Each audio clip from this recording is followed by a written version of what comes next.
give us a second.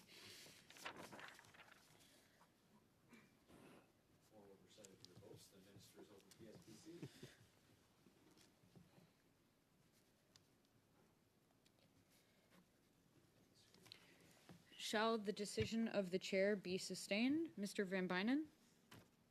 No. Mr. Pawlowski? No. Ms. Khalid?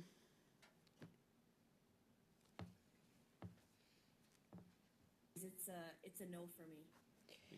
Ms. Shanahan? No. Ms. Yip? No. Ms. Block? Ms. Block is signaling a yes. Record her vote as a yes. Mr. Barrett? Yes. Ms. Kuzi? Yes. Monsieur Lemire? En faveur. Ms. Idlout? Angertonga, yes. 5 yeas, 5 nays.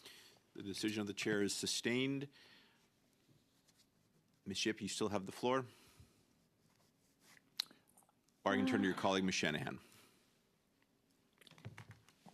I just feel that I just want to, I guess I can't go back to it, but I just feel that I want to say that we are just removing something. We're not causing the motion to be out of scope. Thank you. Thank you. Ms. Shanahan, you have the floor. Yeah, Actually, just one, Ms. Clede, you had your hand up some time ago, and it's not up now. I just want to confirm if you're speaking after Ms. Shanahan, or if you'd like to speak at all, but you have to wait your turn. Of course, I love speaking, Chair, and will continue to speak as what my constituents send me to Ottawa for.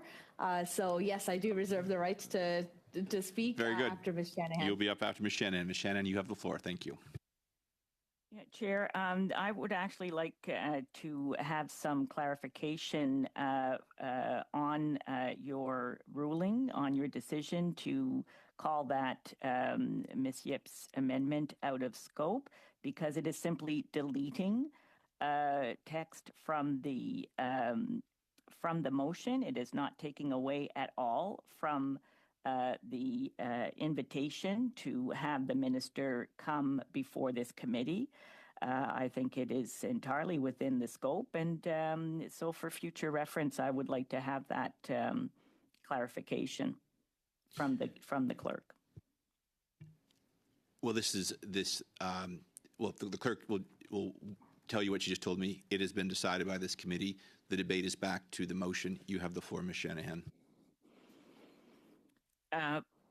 That's very unfortunate that we were not able to discuss this further because, again, the practice of this committee has been to discuss witness lists. Indeed, I've sat on other opposition chaired committees, and it was always the practice of the opposition chair to reach out for an upcoming study, to reach out to all sides for a witness list to discuss the scope of the study, a work plan, that the witness list would be indeed proportionate to the membership around the room, although I can remember in both Government Operations and Ethics Committee that members were generous with the allocation of time, and if a witness was deemed to be of interest to other members,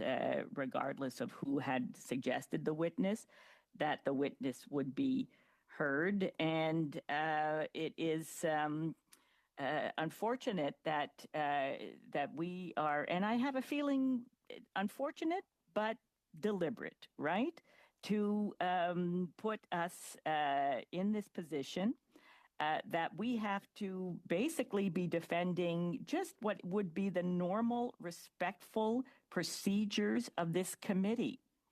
We have already stated that we are gripped with the, I'm going to say in French, the ampleur, the depth of this problem, what happened here, how horrific it is that in trying to put together a tool that would effectively collect information in a digitized form, which, you know, we're all going to that technology. And it would have been preferable if it had been developed before the pandemic, but there you have it. We were in an emergency situation, and that there were bad actors that took advantage of that time to, however they did it, cozy contracting arrangements, or, you know, fraudulent representation, whatever it was that they were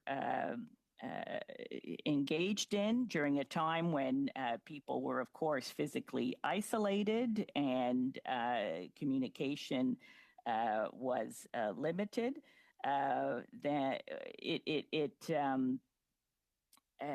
This is an issue that, rightfully so, we should be looking at, because indeed the Auditor General had already signaled that ArriveCan was of concern to her when we heard her after the first ArriveCan report, which had to do with the actual value of the application itself, which did serve to save lives because it did speed up and more accurately send out the information to provinces and territories regarding travelers and who needed to be quarantined and so on. So, you know, you had us, Chair. We wanted to study this as well, especially when the Auditor General presented us with her report on the whole contracting and the process and the lack of proper documentation. We were all horrified. But apparently that was not enough for, I won't even call them, they're not even, some of the members here have been subbed in and out so many times, they actually forget which committee they're speaking at. And they refer to testimony that has occurred in other committees. I'm not even sure if they were right in doing so. Flagrant disregard for the way that this committee runs. And Chair, frankly, I expected better of you in this respect, to put us in this position time and time again, where we could have very easily had this discussion, whether in a subcommittee, although that's not normally a practice of this committee. Normally, these discussions, witness lists, and so on would be in the... Yes, Ms. Idlow, do you have a point of order? Yeah, I would like if you could ask the member to get back to what we're trying to debate. The motion, that this is not a motion Relevant. to question the process or the committee.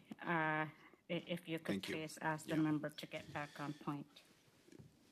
Yeah, Ms. Shannon, if I could, I am the servant of the committee. Motions come before me, and I don't often have advance notice, and I would ask that you come back to the question at hand. Well, Chair, I'm sorry that the member feels this way, because Ms. Shannon, so does the chair. So I'd ask you to stay focused on the question at hand. Well, the question at hand is that this motion could have been dealt with in a consensual way in the committee, where we would have invited the minister, if that was the will of the committee. We could have invited the minister in the normal way that we have done in the past. Indeed, we have had the occasion to have a minister, including the Minister of Indigenous Affairs, in front of this committee, and that was at the express request of the NDP member.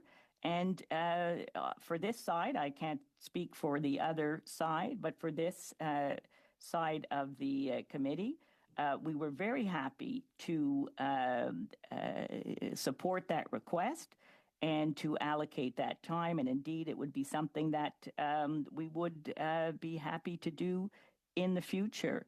But right now, what we've got before us is a motion that is going to waste valuable committee time, valuable House of Commons time, because this reporting to the House of Commons, make no mistake, it is a showboat exercise where we will be wasting time in the House, time that could be spent on valuable legislation such as pharmacare, and that will hurt Canadians across the country.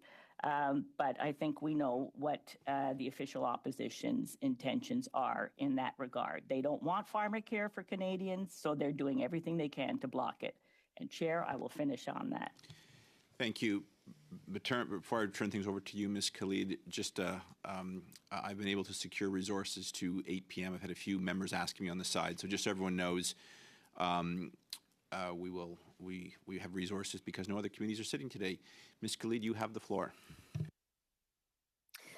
Thank you very much, Chair. And as talented as I may be on my speaking, I doubt that any one of us want me to go on till 8 p.m. With the arguments here today. And Chair, as I said before, I have no problems with the minister coming in, and if that's the will of the committee, so be it. But I'm just trying to ultimately get to what is our end goal here? What are we trying to achieve as a committee? And that was the nature of all the points that I was trying to raise today. Like, why are we doing this? What can we do to be helpful, not hurtful, to the process, to the public trust, to ensuring that going forward, the procurement process is in a better way, that we don't see this kind of bad nature happen again, so that we see that people are held to account. So I am more than happy to go to a vote now on this, Chair, and looking forward to whatever the will of the committee is at this time. Thank you, Ms. Khalid. Clerk, could you please call the vote? Call the roll call. Shall the motion of Garnet Genuis carry? Mr. Van Bynen. Yes. Mr. Pavlovsky. Yes. Ms. Khalid. Yes. Ms. Shanahan. Yes. Ms. Yip. Yes. Ms. Block. Mr. Barrett. Sorry, Ms. Block voted in the affirmative. Is that right? Wasn't yes? Ms. Block voted in the affirmative for everyone. Mr. Barrett. Ms. Kuzi. Yes, I would also advise Mr. Pulowski to please mute himself. Thank you. Mr. Lemire. Monsieur Lemire, je m'excuse. En faveur. Ms. Edla. Anyat po nga, yes. 10 yeas. Thank you. The motion is passed to refer to the House. This concludes the business before this committee. We'll see one another bright and early on Tuesday, March 19th.